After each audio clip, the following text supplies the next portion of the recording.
하나님 말씀 함께 봅니다. 시편 78편 구약성경 시편 78편 1절부터 8절까지입니다. 구약성경 시편 78편 1절부터 8절까지 우리 한 절씩 교독해 봅니다. 1절부터 8절까지 한 절씩 우리 글자 아는 사람만 이렇게 교독하도록 하겠습니다. 제가 1절 먼저 하겠습니다. 내 백성이여 내 율법을 들으며 내 입의 말에 귀를 기울일지어다. 내가 이르려서 힘으로 말하며 예로부터 감춰졌던 것을 이어내려가니 이는 우리가 들어서 아는 바요 우리의 조상들이 우리에게 전한 바라. 우리가 이를 그들의 자손에게 지키지 아니하고 여호와의 명령과 그의 능력과 그가 행하신 기이한 성적을 그들에게 거하는다. 여호와께서 증거를 야곱에게 세우시며 법도를 이스라엘에게 정하시고 우리 조상들에게 명령하사 그들의 자손에게 알리라 하셨으니 이는 그들로 후대 곧 태어날 자손에게 이를 알게 하고 그들을 일어나 그들의 자손에게 이르러서 그들로 그들의 소망을 하나님께 두며 하나님께서 행하신 일을 잊지 아니하고 오직 그의 계명을 지켜서 그들의 재산을 공부하고 하여 그들의 마음이 이기까지 이르며 그 신령이 하나님께 충성하지 아니하는 세자와 같이 하시리라. 아멘. 예, 이 시간에는 우리 하나님께 찬양하는데 오늘은 우리 임마누엘 찬양대와 우리 유초등부 아이들 함께 하나님께 영광 돌리려고 합니다. 예, 우리 이 시간에 하나님께 찬양으로 영광 돌리겠습니다.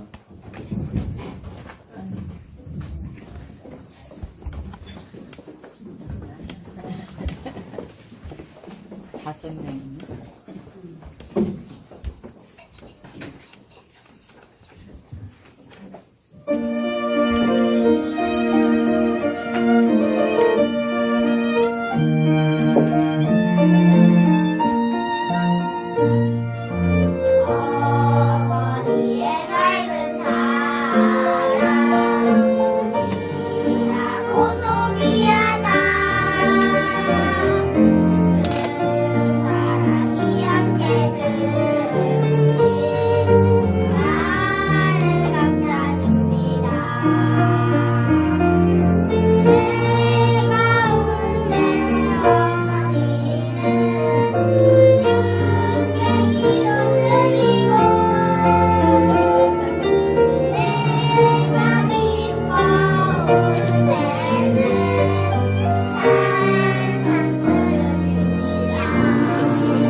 말씀으로 자라는 자녀가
기도하겠습니다. 좋으신 하나님 감사합니다. 5월 가정의 달을 맞이하여 우리 아이들과 부모님들 함께 하나님을 찬양합니다. 우리의 찬송을 하나님 기뻐받아 주시고 믿음의 가정으로 하늘 평강이 충만한 우리의 가정들 되게 하여 주시고 하나님의 말씀으로 이 시간 은혜 받는 귀한 시간 되게 하옵소서. 하나님의 말씀이 우리 인생의 마침반이 되게 하여 주시고 하나님의 말씀을 통하여 삶의 분별력을 가지고 살아갈 수 있는 귀한 성도들 되게 하여 주시옵소서. 예수님의 이름으로 기도하옵나이다. 아멘. 예, 우리 오늘은 시편 78편 말씀을 가지고 자손에게 알리어라 라는 제목으로 하나님 주신 은혜의 말씀 나누고자 합니다. 지난 금요일은 제54회 어버이날이었습니다. 성경에서는 효를 강조합니다. 그런데 여러분들 하나님은 부모에게 순종하라 말씀하셨고 그런데 순종으로 끝나지 않고 어떻게 하라? 부모님을 공경하라. 이것이 약속 있는 첫 계명이다 그렇게 말씀합니다. 근데 여러분들 순종하고 공경이 다른 걸 아시죠? 순종과 공경은 다릅니다. 여러분들 순종은요 외향적인 태도입니다. 그런데 하기 싫어도 네 그러면 순종이 되는 겁니다. 근데 마음은 안 그런 거예요. 근데 성경은 뭐라고 이야기합니까? 부모 앞에서 순종을 넘어서 공경하라 말씀합니다. 공경은 무엇이냐면 내면적인 태도인 것입니다. 몸만 움직이는 게 아니고 마음도 움직이는 것입니다. 마음을 다해야 공경이 된다라는 것입니다. 부모님 이렇게 식사 차려드리는 것 억지로 막 몸만 하는 게 아니고 마음을 다해서 하는 것. 그것을 하나님께서 기뻐하신다라는 것입니다. 사랑하시는 귀한 성도님들 어버이 주일을 맞이해서 우리를 낳으시고 길러주신 그 은혜에 보답하며 살아가는 귀한 성도님들 되시기를 주님의 이름으로 축원합니다. 그리고 또 우리 부모된 입장의 태도도 중요합니다. 결혼하신 분도 있고 결혼하여 자녀를 낳으신 분도 있고 앞으로 결혼할 부모도 있고 또한 결혼했지만 자녀도 없지만 우리 모두 다 하나님 안에서 부모의 삶을 살아갈 수가 있는 것입니다. 오늘 본문의 내용은 그것을 이야기합니다. 신앙의 부모, 영적인 부모가 감당해야 될 것이 무엇이냐? 그것을 우리에게 이야기하는데 하나님께서는 세상에 있는 모든 일들을 먼저 어디에다 맡겨주셨다?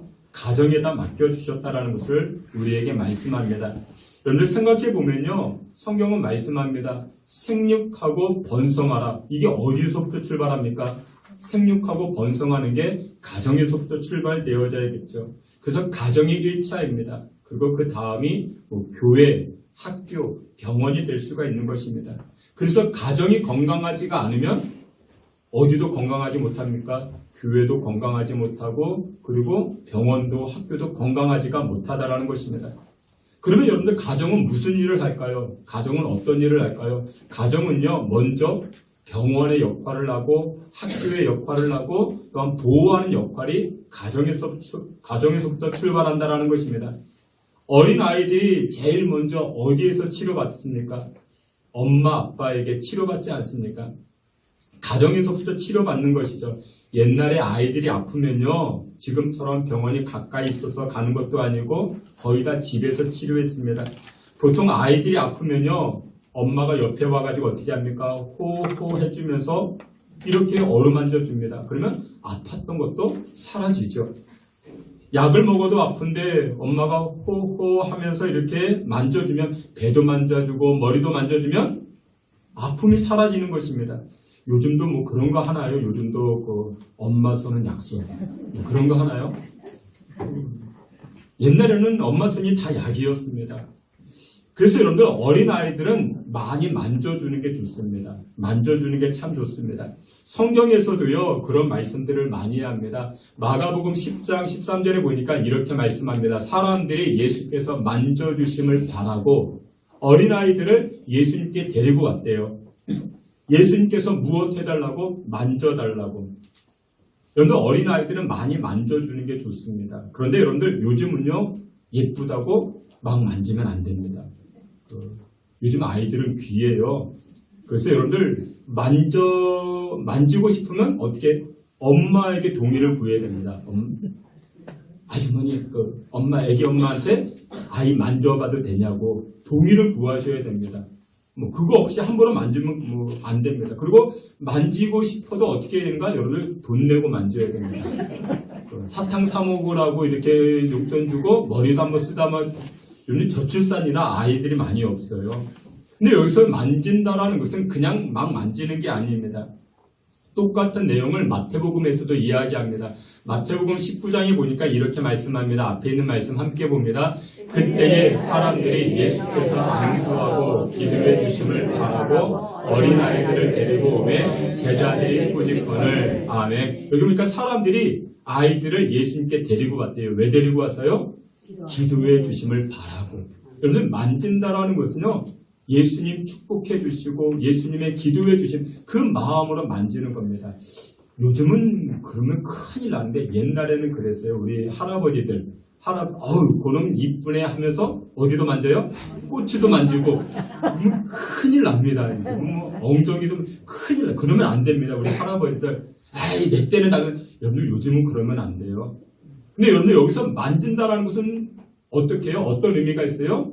기도해 주심을 바라고. 그러니까 예수님의 마음으로 축복하기 위하여 아이를 만지는 거예요. 아이를 이렇게 쓰다듬어 주는 것입니다. 그러니까 축복의 마음을 가지고 그게 아이들에게 유익이 된다라는 것입니다. 여러분들 동남아시아 가보면 뭐가 발달되어졌어요? 마사지가 발달되었어요. 동남아시아 가면요, 이렇게 여행 가보면 마사지 받잖아요. 근데 여러분들 이 동남아시아에 왜 마사지가 발달되어졌는가?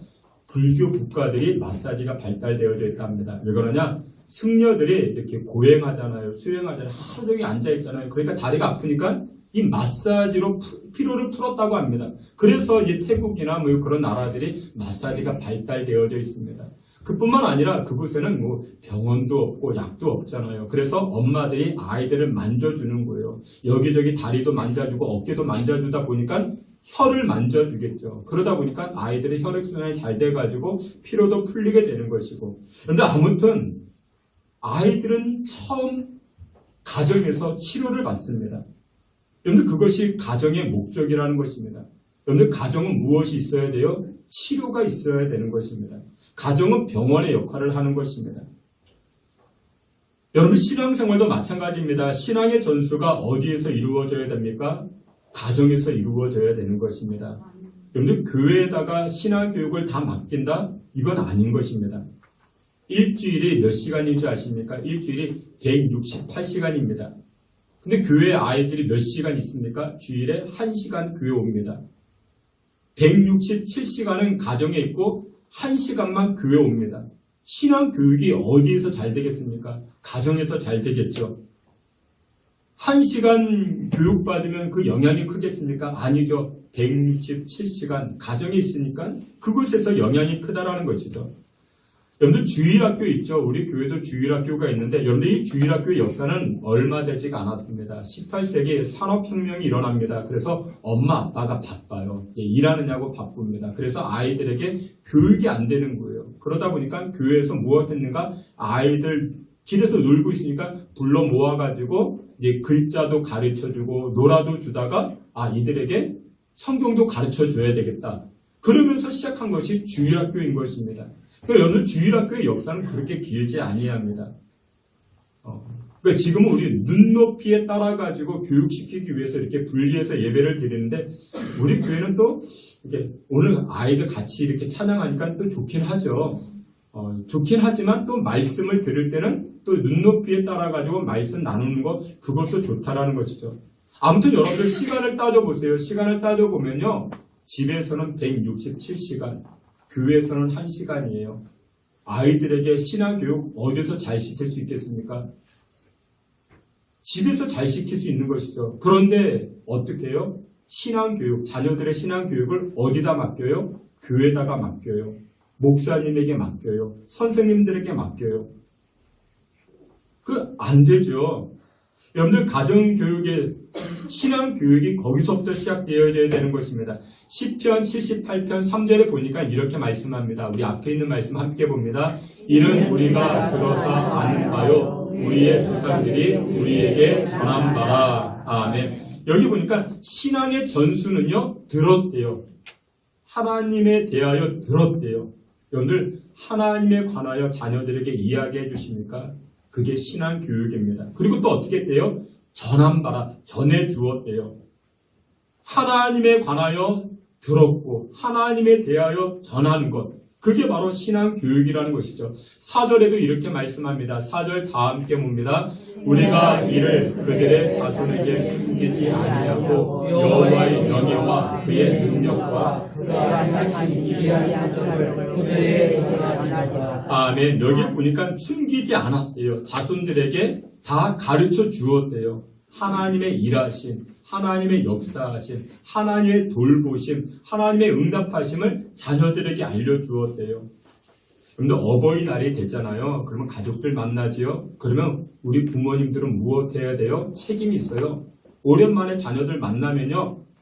할머니가, 할아버지가 야 아무개야 너를 위해서 기도해 줘도 좋겠니? 그러면서 그 시간에 기도해 주는 거예요. 우리 교회 장로님들, 안수 집사님들 계시죠? 아버지들 이렇게 대표기도도 하고 그러잖아요. 이 기념적인 날에 아이들 붙잡아 놓고 기도해 주는 것입니다. 근데 우리 아버지들은 어때요? 바빠요. 너무 바빠요. 사업에 바쁘고 직장에 바쁘고 취미생활에 바빠요. 그래서 이 자녀들은 어떻게 해요? 그 교육을, 신앙교육을 교회에다가만 맡긴다라는 것이죠. 마치 어디다 맡기듯이, 학원에다 맡기듯이. 오늘 누누이 말씀을 드리지만 학원은 기술을 가르쳐 주는 것입니다. 영어 기술, 수학 기술, 음악 기술을 가르쳐 주는 것이 학원입니다. 근데 학원을 잘 다녔더니 인격이 성장했다. 그런 것은 없습니다. 그러니까 영어만 잘하는 거예요. 수학만 잘하는 거예요. 근데 여러분들 인격은 어디서 만들어져요? 가정에서 만들어지는 것이죠. 4절 후반을에도 그렇게 말씀합니다. 기이한 사적을 후대에 전하리로다. 그런데 우리 부모님들은요. 신앙의 간증을 자녀들에게 일러주어야 됩니다. 내 삶 가운데, 나의 삶 가운데 하나님이 이렇게 역사하셨다. 나를 이렇게 도와주셨다. 그것을 우리 자녀들에게 전달한다라는 것이죠. 그게 신앙교육이에요. 여러분들 이 어버이날이 돼가지고 그런 것을 한번 체크해 보셔야 돼요. 여러분들의 자녀들이 거듭난 인생인가? 도덕적으로는 잘 살고 있을런지 모르겠지만 거듭난 인생인가는 체크해 보셔야 됩니다. 우리가 지난주에도 말씀을 살펴보았죠. 누가복음 18장에 육각형 남자 등장하잖아요. 어디에도 손색이 없는 그런 남성입니다. 권세도 가지고 있고 국회의원이었어요. 돈도 가지고 있어요. 부자였대요. 게다가 젊어요. 그리고 게다가 도덕적으로 그런 인생을 삽니다. 예수님도 그 도덕적인 생활을 인정하잖아요. 반듯한 인생을 살아갔습니다. 그런데 반듯한 인생과 거듭난 인생은 다른 것입니다. 사랑하시는 귀한 성도 여러분들, 여러분들의 자녀들이 어떻게 살기를 원하십니까? 그것은 우리 부모의 책임에 따라 달라진다는 것입니다. 목사님 저는 은혜로 지금까지 살아왔습니다. 우리 자녀들도 은혜로 살아오겠죠. 그래요. 은혜로 살아갑니다. 근데 세상에서 이 은혜를 뭐라고 말하는지 아십니까? 세상에서는 운이라고 말합니다. 세상은 운이라 이야기해요. 여러분들의 자녀들이 운으로 인생 살기를 원하십니까? 아니죠. 근데 하나님이 부어주시는 은혜는요, 누구에게 임하는가? 부모의 책임을 다하는 그런 가정에게 하나님의 은혜가 임한다라는 것입니다. 그래서 여러분들 오늘 본문에서는 이제 우리 신앙의 부모, 영적인 부모에게 어떤 책임이 있는가? 그것을 말씀하는데 첫 번째로 이렇게 이야기합니다. 신앙의 부모는요, 눈물의 기도가 있어야 된다 말씀합니다. 울어야 된다 말씀합니다. 저는 요즘 새벽마다 또 이렇게 금요 기도회 때 하나님 앞에 하는 게 그거예요. 그냥 애통하는 것입니다. 교회를 놓고 또 우리 가정을 놓고 우리 자녀들 우리 여러분들 놓고 제가 애통하는 것밖에 없습니다. 우리 하나님 우리 그 아무개 권사님 그분이 울어야 되는데 제가 대신 대신 웁니다. 근데 여러분들 팔복에도 말씀하죠. 무슨 자가 복이 있대요? 애통하는 자가 복이 있다 말씀합니다. 왜 우리가 애통을 해야 됩니까? 애통해야 하나님의 위로가 나타난대요. 누가복음 23장 28절에 이렇게 말씀합니다. 우리 앞에 있는 말씀 다 같이 보시겠습니다. 예수께서 돌이켜 그들을 향하여 이르시되 예루살렘의 딸들아 나를 위하여 울지 말고 너희와 너희 자녀를 위하여 울라. 아멘. 예수님이 말씀하세요. 내가 십자가 질 거야. 그랬더니 예수님 주변에 있는 여성들이 뭐래요? 막 울어요. 예수님 너무 안타깝다고, 예수님 이렇게 불쌍하다고 예수님을 향하여 막 울어요. 그러자 예수님이 뭐라고 이야기해요? 권사님들, 아무개 여성님들, 나를 위하여 울지 말고 여러분들은 누구를 위하여 울어야 된다? 자녀들을 위하여 울어야 됩니다. 자녀들을 위하여 눈물로 기도하셔야 됩니다. 그렇게 이야기합니다. 저는 우리 교회에 나오는 모든 성도님들이요, 눈물이 있었으면 좋겠습니다. 근데 아무 데서나 막 울면 안 돼요. 사람 만날 때는요, 우리 구역 모임하고 전도회 모임 할 때는요, 웃으세요. 막 까르르 막 웃고 막 웃고 그러면 좋아요. 근데 누구 앞에서 울어야 돼요? 하나님 앞에서 울어야 돼요. 하나님 앞에서 기도할 때 울어야 됩니다. 자녀를 놓고 교회를 놓고 나라와 민족을 놓고 그 눈물의 기도가 우리에게 필요하다라는 것이죠.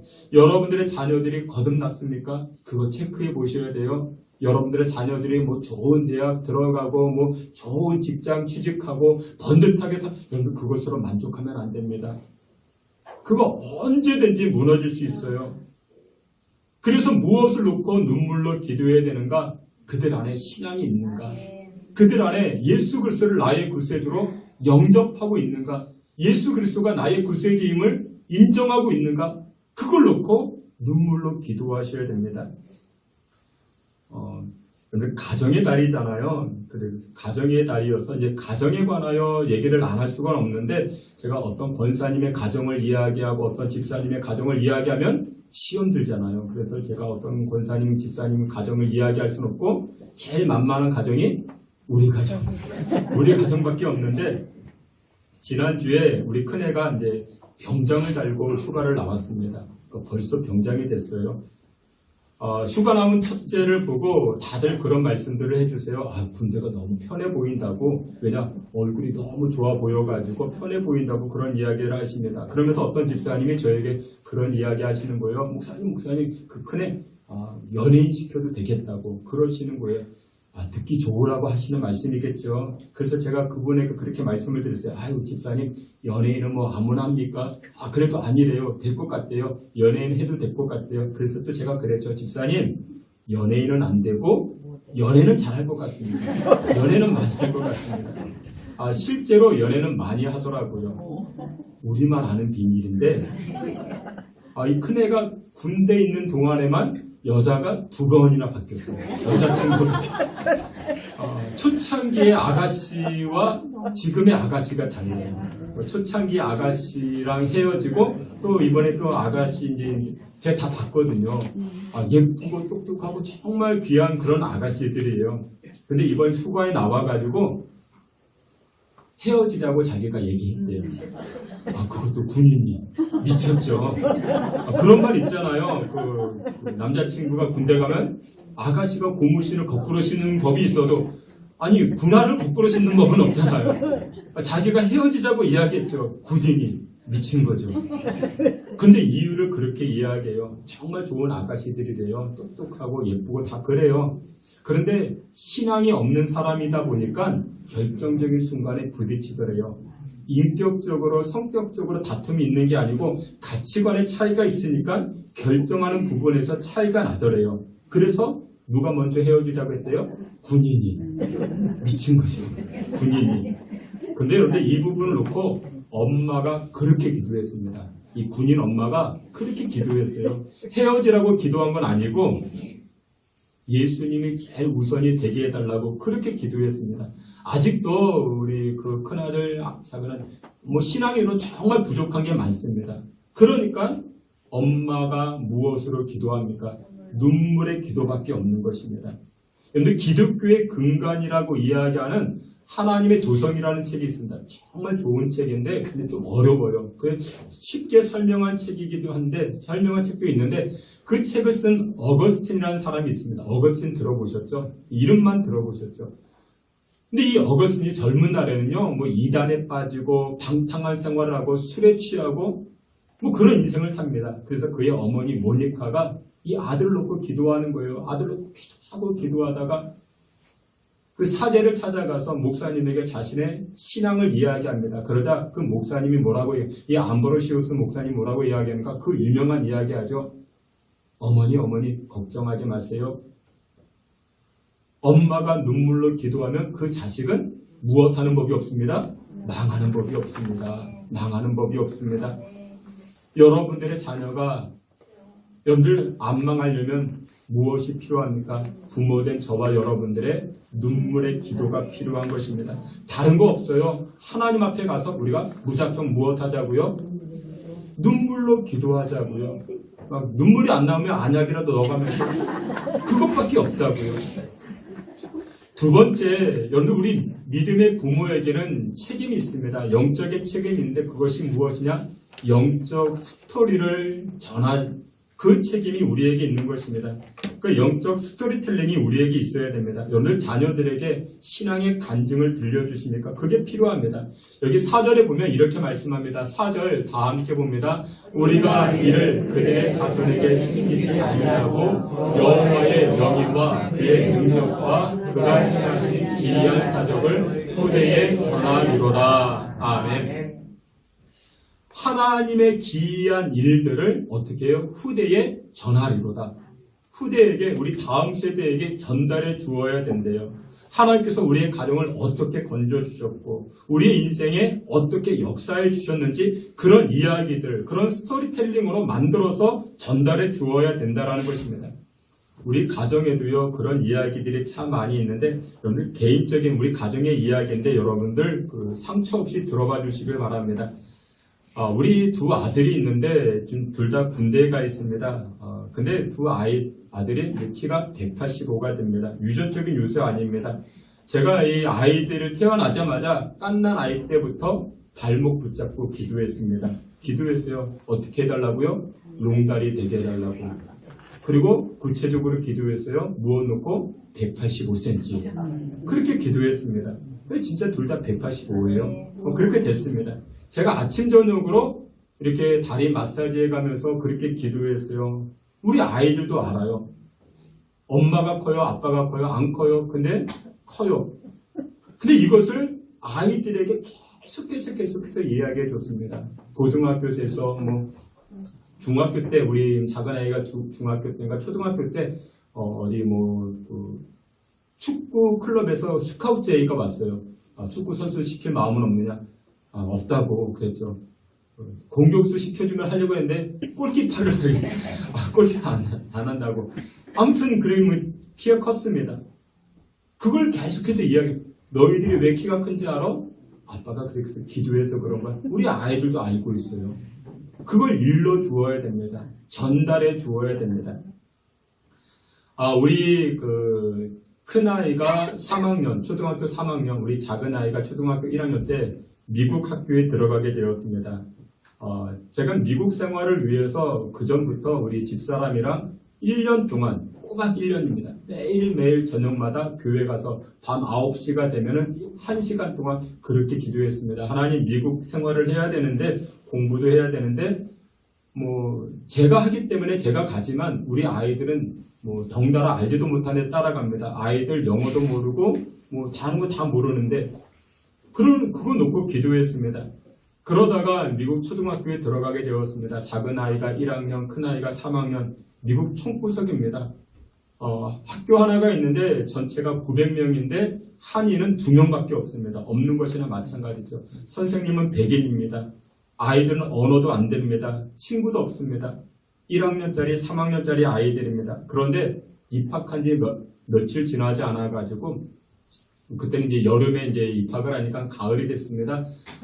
그 학교에 토네이도가 왔습니다. 여러분, 우리는 토네이도 모르잖아요. 근데 미국은 토네이도가 오면 집이 날아가고 자동차가 날아갑니다. 비상벨이 울리고 그런 엄마한테 문자가 왔는데 우리는 그런 개념이 없으니까 그 문자에 대해서 엄마가 학교에다가 잘 답을 못했습니다. 그래서 토네이도가 와가지고 각자 엄마들이 아빠들이 다 아이들 집에 태우고 갔는데 우리 애만 그냥 학교에 남겨진 겁니다. 혼자. 학교 간 지 얼마 되지 않았는데. 그럼 여러분들 얼마나 그걸 지금 무섭고 두렵고 그렇겠습니까? 그러다가 또 한 이틀 지나가지고 우리 작은 아이가 1학년짜리인데 이제 학교 갔는데 학교에 뭐가 뭔지도 모르잖아요. 선생님이 또 낯설고 친구도 낯설고 대화도 안 되고 근데 수업하다가 화장실 가고 싶은데 모르니까 그냥 바지에도 오줌을 쌌습니다. 1학년짜리 아이가. 그러면 여러분들 다음날 여러분들 같으면 학교 가겠습니까? 저는 안 갑니다. 얼마나 창피해요. 얼마나 부끄러워요. 근데 이 아이가 다음날 일어나자마자 엄마한테 얘기해요. 엄마 어제 선생님이 입혀준 새 옷으로 갈아입혀준 그 옷 달라고 오늘 갖다 드려야 된다고. 학교 가는 거예요. 둘째 아이도 학교 가는 겁니다. 오늘 제가 우리 아이들이 학교에서 공부 잘했다는 얘기 아닙니다. 근데 뭘 잘했어요? 적응을 잘했어요. 공부 잘한 게 아니고 적응을 잘했어요. 그래서 그걸 계속해서 우리 아이한테 알려줬어요. 그 미국 생활 적응을 위해서 엄마 아빠가 한국에서 그렇게 기도했다. 1년 동안 기도했다. 우리 아이들한테 알려준 거예요. 여러분들 그 신앙의 영적 스토리를 자녀들에게 전수하는 게 필요합니다. 근데 은혜 받은 것만 전수하는 게 아니고요. 오늘 8절에도 이렇게 이야기합니다. 8절 말씀에 보니까요. 그들의 조상 곧 완고하고 패역하여 그들의 마음이 정직하지 못하며 그 심령이 하나님께 충성하지 아니하는 세대와 같이 되지 아니하게 하려 하심이로다. 무슨 얘기냐? 우리 조상 가운데 하나님 앞에 불충한 사람이 있잖아요. 하나님 말씀에 어긋 행한 사람들 있잖아요. 그런 일들까지도 자녀들에게 알려주었대요. 그러니 야, 너 망하고 싶지 않지? 망하는 길 따라가면 안 돼? 하나님께서 승리케 하는 길로 따라가야 돼? 그런 신앙의 스토리를 전달해 주었다라는 것입니다. 그런데 여러분들, 우리 부모님들, 우리 아빠는 어때요? 아빠는 너무 바빠요. 바쁜 게 나쁜 건데 아빠, 바빠, 나빠. 신앙의 아버지가 이걸 전달해 주어야 됩니다. 그게 필요한 것입니다. 사랑하시는 귀한 성도님들, 가정의 아버지뿐만 아니고요. 우리 교회 영적인 아버지들도 이런 일들을 감당하셔야 됩니다. 우리 장로님들, 안수 집사님들에게 또 집사님들에게 신앙의 스토리를 전달해 주어야 됩니다. 내가 보니까 내가 장로가 되어지고 내가 이렇게 신앙생활하다 보니까 복받는 길이 여기에 있더라. 그러면서 알려주어야 되는 것입니다. 사랑하시는 귀한 성도 여러분들, 신앙의 영적 스토리 전달함으로 말미암아 믿음의 명문 가정을 세워 나아가실 수 있는 저와 여러분 다 되시기를 주님의 이름으로 축원합니다. 마지막 세 번째, 신앙의 부모로서 감당해야 될 책임이 무엇이냐? 죄인됨을 인정하는 것이 중요합니다. 근데 여러분들, 무엇이 죄인이냐? 여러분들의 자녀들을 바라볼 때, 어린아이들을 바라볼 때, 저들도 무엇이다? 죄인임을 인정하셔야 됩니다. 여러분들의 자녀들이 예쁘죠? 귀엽죠? 사랑스럽죠? 얼마나 우리 아이들 오늘 예배 드리는 찬양하는 거 보니까 얼마나 예쁩니까? 근데 그거 아십니까? 그 어린아이들도 무엇이다? 죄인이다. 나도 죄인이고 너도 죄인이다. 여기에서부터 시작하셔야 됩니다. 예쁜 죄인, 귀여운 죄인, 소중한 죄인, 다 죄인입니다. 요즘 교회 안에 세상 물결이 들어와서 그런 이야기를 합니다. 애들 혼내면 안 된다고, 애들 혼내면 기죽는다고, 자신감 떨어진다고. 성경에 그런 말씀이 어디 있습니까? 성경에 오히려 이렇게 말씀합니다. 앞에 있는 말씀 잠언 22장 15절 함께 봅니다. 아이의 마음에는 미련한 것이 얽혔으나 진리한 채찍이 이를 멀리 쫓아내리라. 아멘. 여기 보니까 아이 마음에 무엇이 있대요? 미련한 것이 있대요. 근데 이 미련한 것이 원문에는 무엇이냐? 죄라고 이야기합니다. 그러니까 아이들 마음에 무엇이 있대요? 죄가 있대요. 어른에게만 죄가 있는 게 아니고요. 아이들에게도 죄가 있습니다. 여러분들 어린아이들이 순수해요? 아니요. 천만에요. 어린아이들, 교활한 아이들이 얼마나 많은지 모릅니다. 어른만 교활해요? 아니요. 이 얘기는 무엇이냐? 여러분들 어른도 죄고 아이도 죄라는 것입니다. 우린 다 죄인인 것입니다. 그래서 여러분들 부모들이 아이들을 바라볼 때 나도 죄인이고 너도 죄인이야. 죄인에게는 무엇이 필요합니까? 십자가가 필요하죠. 예수님이 필요한 것이죠. 그래서 나도 예수님이 필요하고 너도 예수님이 필요한 존재야. 그래서 성경에서는 이렇게 말씀합니다. 잠언 29장 15절 우리 앞에 있는 말씀 함께 봅니다. 채찍과 꾸지람이 지혜를 주거늘 임의로 행하게 버려둔 자식은 어미를 욕되게 하느니라. 아멘. 여기 보니까 아이를 임의로 행하게 버려둔 그러면은 어떻게 된대요? 첫째, 엄마 얼굴에 먹칠이 된대요.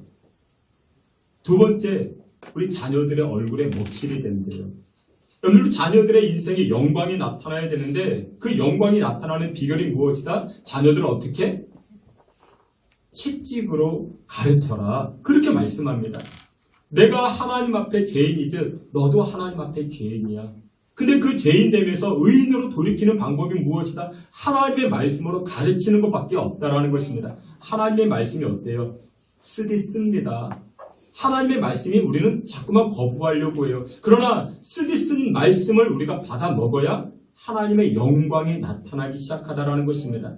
오늘 아이들 예쁘십니까? 죄인임을 인정하셔야 됩니다. 내가 죄인이듯 그 아이들도 죄인입니다. 여기에서부터 교육이 출발되어지는 것입니다. 근데 성경에서 말씀하실 때 채찍으로 가르쳐라, 징계해라, 회초리를 들어라 말씀하니까 야구방망이를 들어가 그런 의미가 아니고 하나님의 말씀으로 아이들을 가르치셔야 됩니다. 알아서 하겠지. 여러분 천만에요. 여러분 그 내버려둬서 잘 되는 것은 세상에 아무것도 없습니다. 하다못해 정원도요. 여러분들 정원도 가꾸어야 예쁘죠. 우리 얼굴도 가꾸어야 예쁘죠. 근데 가꾸어야 예뻐지는 것입니다. 말씀의 결론을 맺도록 하겠습니다. 5월 가정의 달입니다. 우리 부모에게 가장 큰 영광이 무엇이냐? 자녀들에게 영광이 임할 때 자동적으로 우리 부모님에게 영광이 나타나게 되는 것입니다. 어버이날 부모로서의 책임을 다하십시오. 그 책임이 무엇이라고요? 아이들에게 무슨 장난감을 사주고 무슨 좋은 여행을 그게 아니고 첫째, 눈물로 기도해 주십시오.